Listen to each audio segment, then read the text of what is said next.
Mmemme Ofala Ikpeazu nke Igwe Chinyelu Nnemeka Nwaọra Molokwu nke Amawbia abụrụgo nke kwupụtara. Igwe Nwaọra Molokwu mụrụ n'abalị 29 nke ọnwa Ọgọst n'afọ 2021. Ọ gbara afọ 76 wee laa mmụọ. Nwunye ya bụ Lọlọ Justina Nwaọra Molokwu bụ nọọsụ na Chevron Nigeria Limited.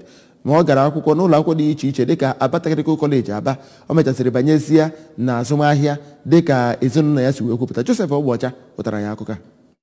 Ka ọ na-agwa ndị nta akụkọ okwu maka mmemme Ofala nke eze ọdịnala ndị Amawbia, onye isi oche Media and Publicity Committee maka ya bụ mmemme bụ Chief Imanwu Okoye na nwanne Igwe nke obere bụ Sa Nchekwube Nwaọra Molokwu kọwara Igwe dịka onye nwere ezi akparamagwa dị mma nakwazi onye dị umeala bụ onye bụ na oge o turu Igwe mmeri bụ ọkpala Igwe Amawbia na o ji ya bụ ọkwa ọchịchị ahụ wee hụ na ihe niile dị mma ma kwalitekwana usoro omenala dị iche iche, kwalite ịdịkọ n'otu n'ebe ndị Amawbia nọ.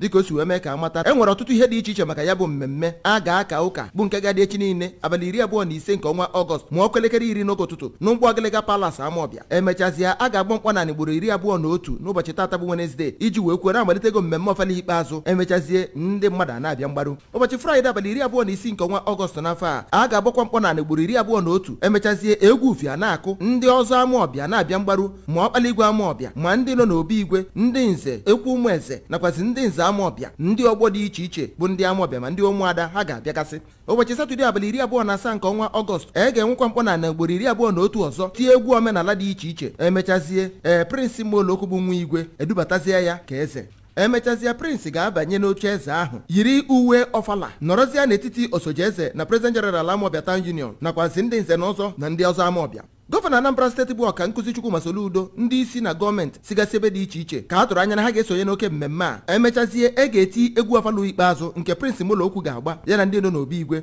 Emechazie ebugharịa oche ọkpala Igwe werekwa mkpọ na ugboro 21 wee bugharịa iji wee gosi na mmemme Ofala Igwe Chinyelu Nwaọra Molokwu abịago n'isi njedebe. Ekwupụtazie na ya bụ oche ahụ na nwere ozi onye nọ na ya bụ oche ọkpala Igwe. Ụka inye Chineke ekele ga-adị na St. Peter's Anglican Church Amawbia. A na-atụ anya na ndị nọ n'obi Igwe ma ndị enyi ga-esonye na mmemme a iwetazi ya bụ mmemme Ofala Ikpeazu n'isi njedebe.